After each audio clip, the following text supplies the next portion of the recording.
Hello, and welcome to another episode of the Modern Sage podcast. Today, we're diving deeper on the topic of the energetics of food, and we're learning how to apply that to our own body.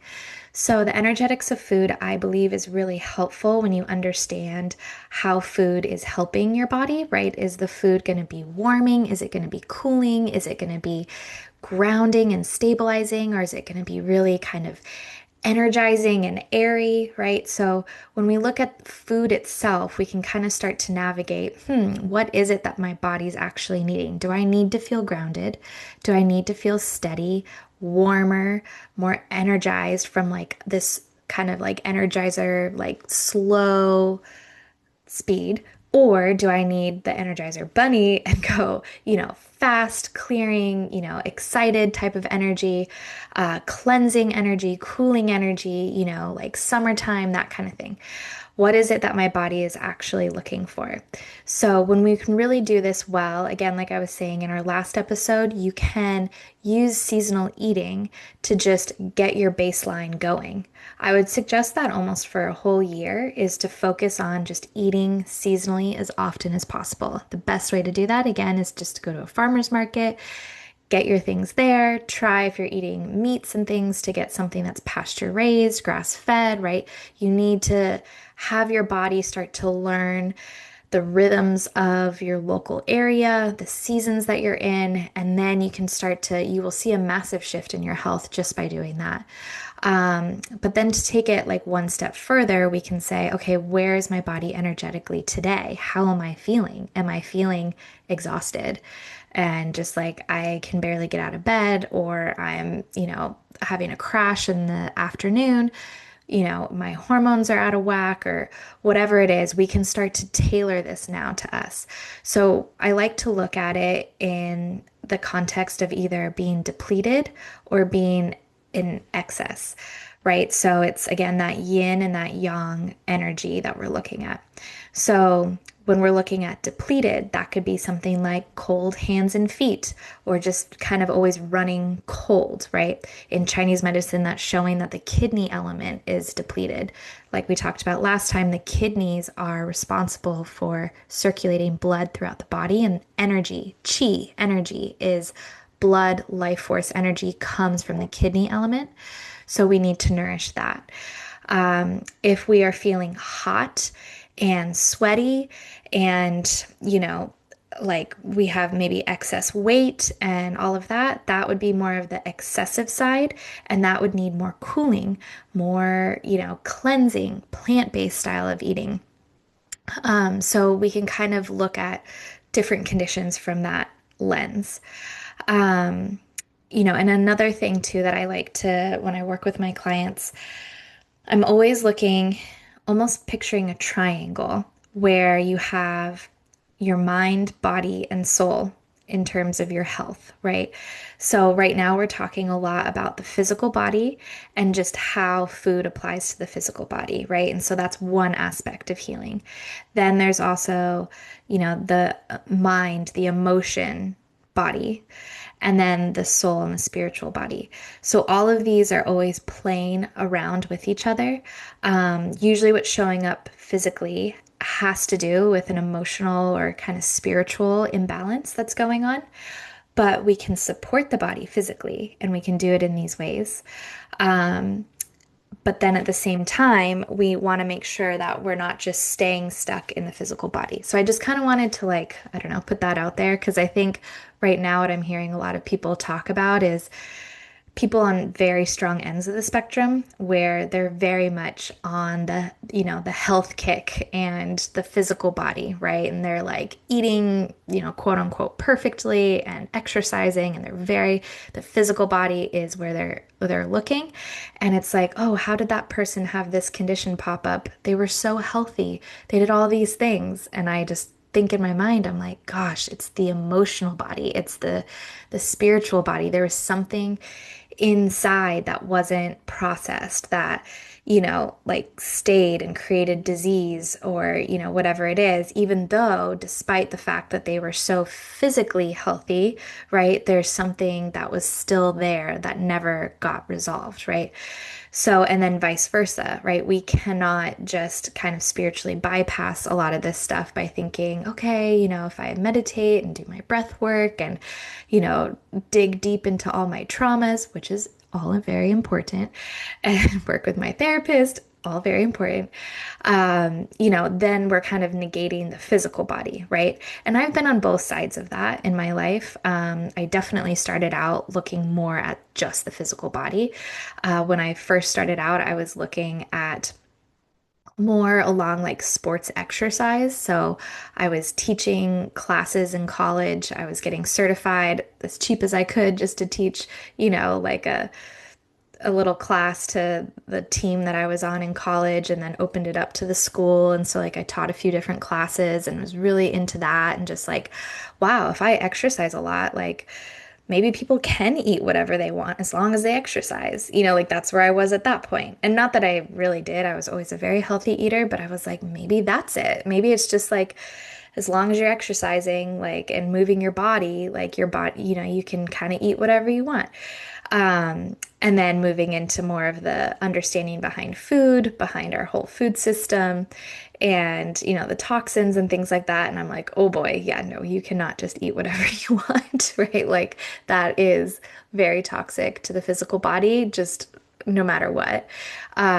So then it's like, okay, the combination, yes, the foods, the exercise, the moving the body, all of that. And then it's, going deeper and deeper, I feel like every year into the emotional, spiritual body, right? Realizing, oh man, how traumas and things are stuck within the body, unprocessed emotions, all of that then lead to different conditions that you see proliferate throughout the physical body.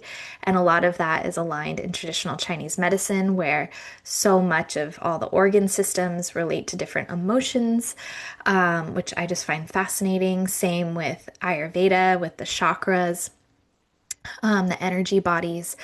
And so it's just really fascinating. And I think it's really easy also in this world because it is so binary to, black and white, yin and yang, to go, okay, well, which one is better, right? And it's like, they are both needed, right? We need to support this physical body that we're here on earth with.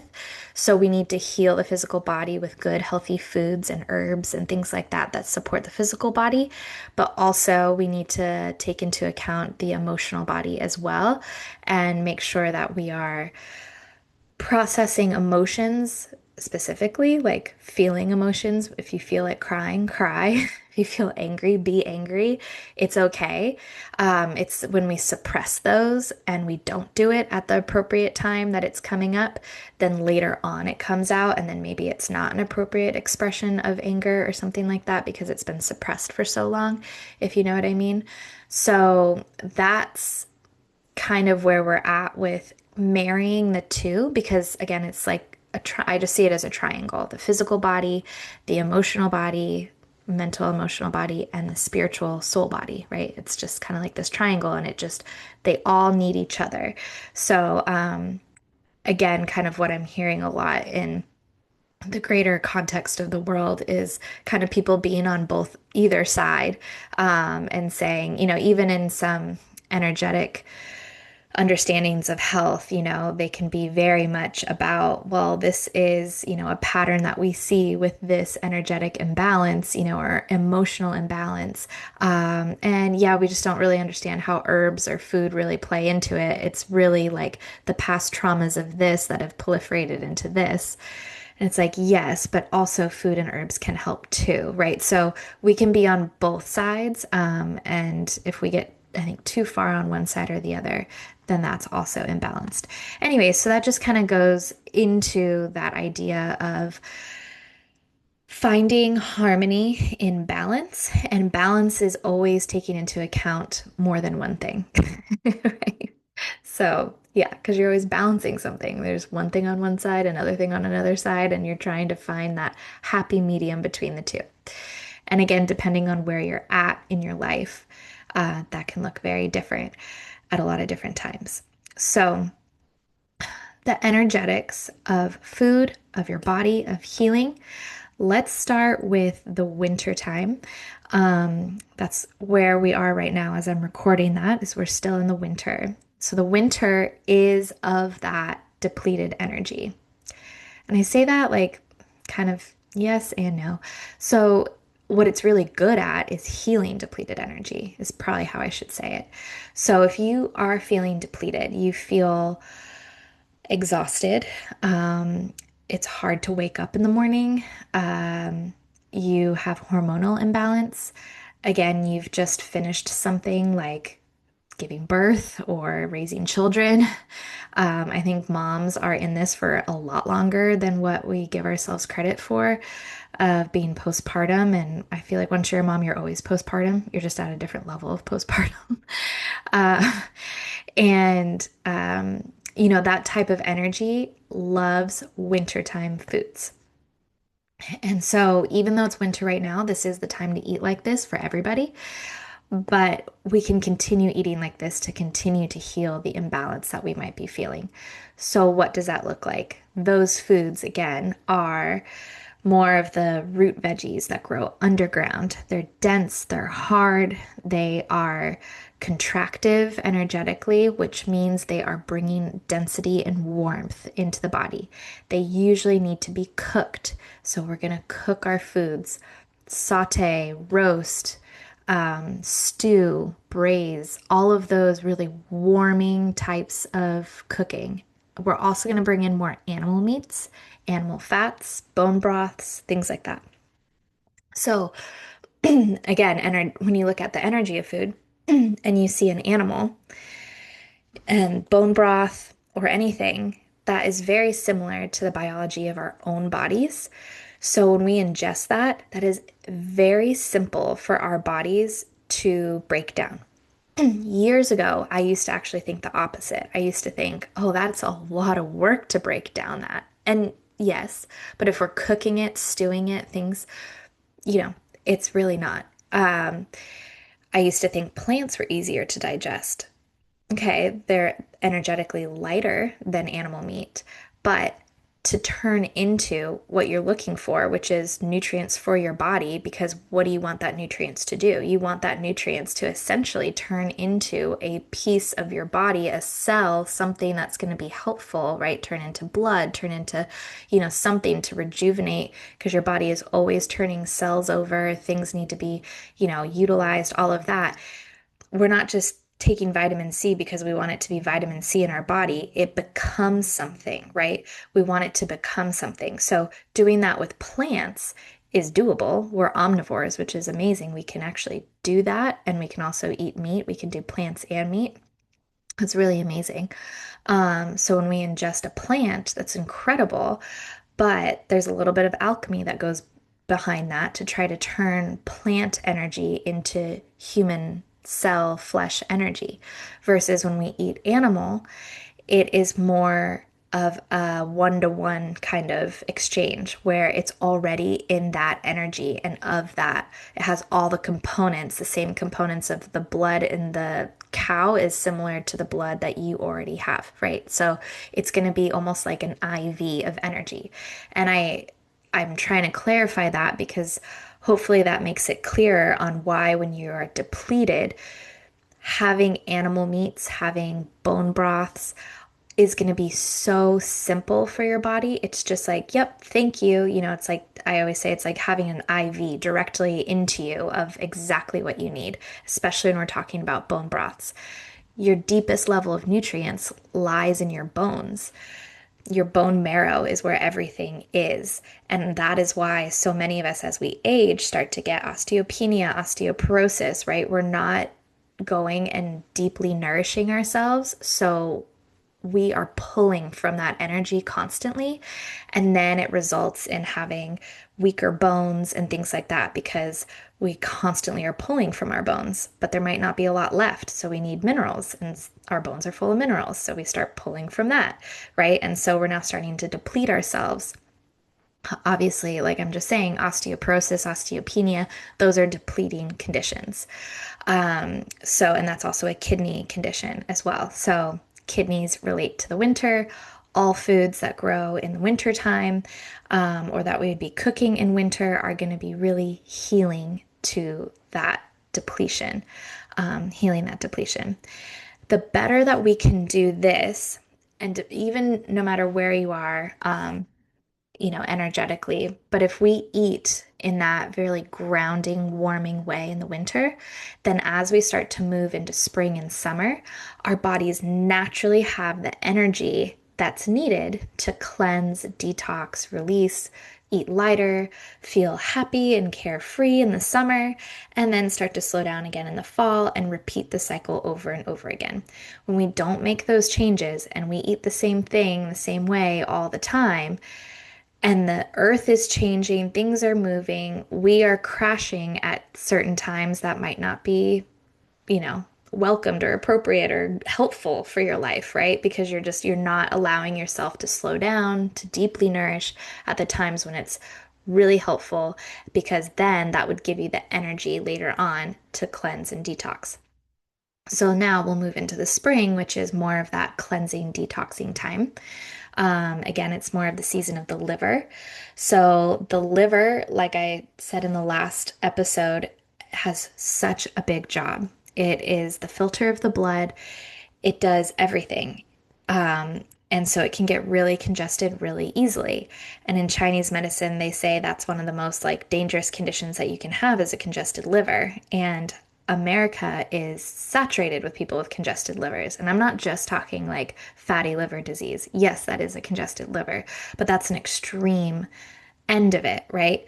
We have congested livers all over the place because we live in really toxic environments. We're not exercising. We're having, foods that aren't good for us. So our body, our liver specifically, is filtering all of that. And it's also not getting any support by movement, right, in the body that's going to help like squeeze out that dirty sponge, right? The liver is just like absorbing everything all the time and it can't clear it out. And so, do you think it's going to be able to clear your blood very well? No, it's not. So now you're going to have things circulating in the body, floating around in your blood.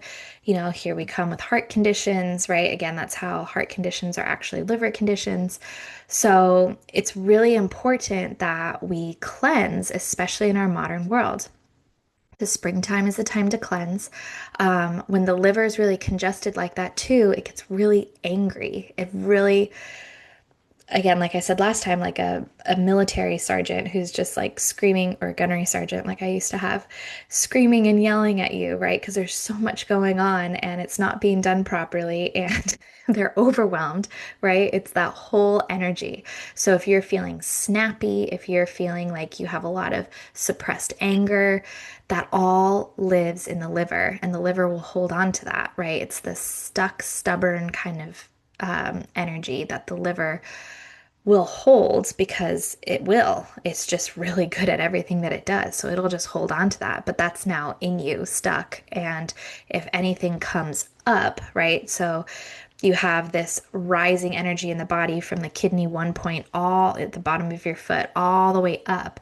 And if anything is triggering to you in that way, it could just even be the season itself, as something like something gets hot or, comes up out of nowhere, then all of a sudden your anger is now right in your face, right? So that's showing a congested liver. So we need to cleanse and eat more cooling foods like veggies are always going to be cooling. A vegetable is always going to be more cooling than animal meat. So I think this is why people get really excited about vegan and vegetarian. And this can be very healing for people with this type of excessive condition, right? Losing weight, yeah, because our fat stores are obviously congesting us, right? It's excessive. But we can also be gaining weight because we're depleted. That gets a little complicated, but a lot of times we're also depleted. So I feel like you could do both almost at the same time where you're cleansing, focus on cleansing for a little bit to kind of free things up and then start like grounding and bringing in some like really soothing, nutrient dense foods that are more of that winter energetics, bone broths, things like that. So you're starting to, repair and restore all of your nutrients and all of your energy. And then you can be cleansing, right? So you could be doing these things at the same time, but also the seasons really help you do that as well. Um, so yeah, and maybe that's really all I want to just address today is just this idea of cleansing, nourishing, right? The time for both. We can't be wanting to lose weight 365 days a year and eating salads, right? And cleansing, cleansing, cleansing. It's too much. It will deplete the body. So we can use the seasons to do that. But also looking at your own body. What is it that you really need? Are you just exhausted? Like, if so, we need to be building energetically, getting all of those baselines covered with the foods that are going to be more grounding and nourishing and warming, cooking for yourself, slowing down. And then when you have the energy, or even if you don't have energy, but you're just like, oh my God, I just feel so sluggish, right? Things need to clear through me. Then you could do more cleansing. You could be more vegan, vegetarian, right? Eating in that style of way. And I think just in general, that really allows you to embody health,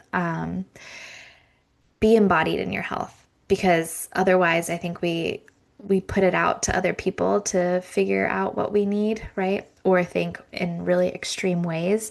And at the end of the day, it's like, let's become more aware of the energies around us, the energy of our own body, and really tap into what it's needing. Like that to me is embodied health when we can really tap into that and say, okay, I'm feeling like there's a lot of excess. I am sluggish right now. My digestive system and my detox pathways are just congested. So this is a good time for a cleanse. Or, oh my gosh, my hormones are so out of balance, my thyroid, this, that. I need to deeply nourish. I'm doing way too much. I need to deeply nourish myself, slow down, be more in that wintertime energy versus the summertime go 365. That doesn't work, right? It'll burn you out. So that's all I really wanted to say today. And I hope that was helpful, just kind of expanding a little bit on last week's episode of the energies of food and how that applies to the energy of your own body as we move forward. So thank you for listening. And if you enjoyed this episode, please share it with your friends. If it was helpful to you, I would love to hear a comment. That would be super cool. And make sure that you follow the podcast. We're going to keep diving into all of these ideas behind the energies of health and healing and how that applies from the ancient world to the modern world. All right, we'll see you next time on the Modern Sage Podcast.